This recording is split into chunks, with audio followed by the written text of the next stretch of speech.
I joined the Navy because I knew I needed more for my son at the time. I've been doing security for maybe like 2 years by then. I was 19 years old when I first signed up, and I knew I wasn't going the college route. Growing up, I was that kid. I loved basketball. That's all I ever thought about. That's all I wanted to do. But I was never good in school. Like I had the worst attention span. Didn't like sitting down, keeping still, and that was just my main issue, the school side. I'm not gonna say I was like the greatest basketball player, but it was just something I really loved and always wanted to do. If I couldn't do basketball, that was all I. That's all I wanted to do. That's all I could think about as a kid. So like I said, I had a kid at 16 from ditching all the time, being with my girlfriend all the time, just going to the park, the mall, movies, anything not to be at school. So I ended up moving to Paris, California, my junior year, and that's where I kind of got situated, got in order, my grades picked up, graduated high school, and like I said, moved on and just picked up a job just to support the family. Years in, years out, I was like, this ain't it. Don't want to be in this one bedroom apartment, and that's when I had to talk with my dad, and he told me that all my uncles went to the military. That he was the youngest brother, so he's the only one who didn't go. But I had like two uncles in the army, one in the Marines. I ended up talking to my uncle who was in the Marines. We got close. He told me his stories, some benefits, and just things you could do while you're in there, what to do when you get out. And the number one rule he told me was just like make sure you don't go in there undesignated. Make sure you find you a good job that you can do when you get out, and don't go in there undesignated. You'll be in there painting ships, chipping off paint, and doing those kind of dirty work. He was like, make sure you get you a good job. And at the time, I didn't even know there was jobs in there. I really just thought you went to boot camp, finish boot camp, and then whatever you get told, wherever you get sent, you do what you do. But as I learned, went through the process of going through MEPS, I figured out the jobs, what they have, what they offer. And when I got to MEPS, like I said, the lady, she looked at my ASVAB score, seen what I was approved for, and listed off a couple jobs, described them to me. And I took the personal specialist job because, like I said, I didn't know what I wanted to do. And that job was behind the desk. You talk to people, learn what they do, help them with their issues and problems. And it was something I seen myself doing. And that's the route I went. Became a personal specialist in the Navy. Did my 4 years and got out. Boot camp for me was not hard. I went in February, like February 14th or 16th, like right around Valentine's Day, that time frame. It wasn't hard, and I say that not even. Yeah, I was in decent shape. I played, like I said, I played basketball in high school, but I wasn't working out at 19, 18, 19. I was just a normal, basic, average shape. But even when we got there, it was more so just fighting to stay awake. I felt like I was fighting sleep the whole time of boot camp. You get off that plane, you go into the lobby, and then it's just a whole bunch of active duty members just lining everybody up, figuring out everybody's name, and then you go on that bus. And when you get on that bus, you just feel the energy of everybody just has that blank stare of just like, what the fuck did I just sign up for? It's you're just clueless, and everybody has that blank stare in their face. So you get on that bus, and then you end up getting to the facility, and then you just line up face to face with everybody. They're just yelling at you for everything, and you're just blank. You're really just blank the whole time. You don't know what's going on. You're in shock. You're not at home anymore. It's just real different.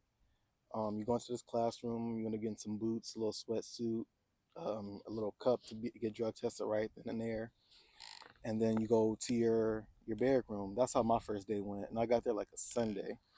And I say that Sunday because later I find out some people got there like I think Friday or 2 days ahead of me. And that morning eating breakfast, they're like, man, we haven't been asleep since Friday. That was our first time sleep last night. We just been awake doing nothing and I don't know what's going on. Everybody was just in such a confused state of mind. And I'm just like, man, I slept good last night. We came in late. I'm getting breakfast right now. I'm thinking it's gonna be like a little chill. So we finished breakfast and then we end up going to the bird, then finish unpacking, and then it just snaps and the change, like yelling, get your water, hold your water. We're going here, line up. We go get our haircuts, and then we take them to the honesty room or something like that. But first, with that haircut, if you're going to boot camp, you're gonna get the ski ball just straight back.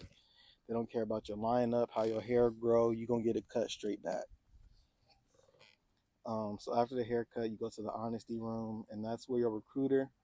They tell you from day one, don't stand up in this room. They gonna tempt you. They gonna talk all this shit, and they did a good ass job because they got me to stand up.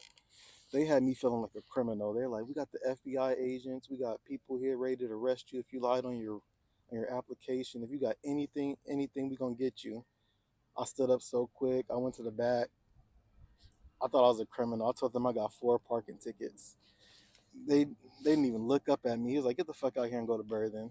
And I just went back to Berthen and it was just back to it, like push up. Everybody in there doing push ups. Um, Not everybody. Some people getting yelled at. Some people just standing there, but it's just back to the boot camp stuff. And you eventually go through the weapons training, the gas chamber, the swim tests, running and all that stuff. A lot of marching, cadences. But I don't think nothing that would kill you. Like it's survivable. People probably exaggerated at times, but boot camp it wasn't too.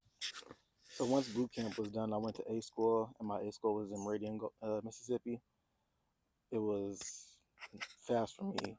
It was self-paced, so you just go into the computers, do the courses, and when you finish, they'll process your ticket and you're out of there. I was there probably in like 2 weeks, maybe like 2 days to get enrolled into the system, about a week to finish the courses, another 2 days to process my completion, get my ticket, and then I went on leave for about 2 weeks. Visited my mom, family had some time off, and then my first duty station was in Gulfport, Mississippi, right near Biloxi, right by the Gulf Coast. It was an amazing time. I loved it out there. Um, like I said, I did admin, so my job was 8 to 4:30. Outside of duty days, when you just have to open the building, close the building, sweep, clean up, but never later than 6:37 on a bad day. Lived on base. Kids, school was probably 2 miles off base. The school bus came and picked them up.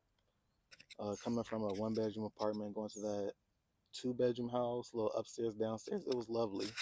Like I enjoyed myself. I ate so good in Mississippi.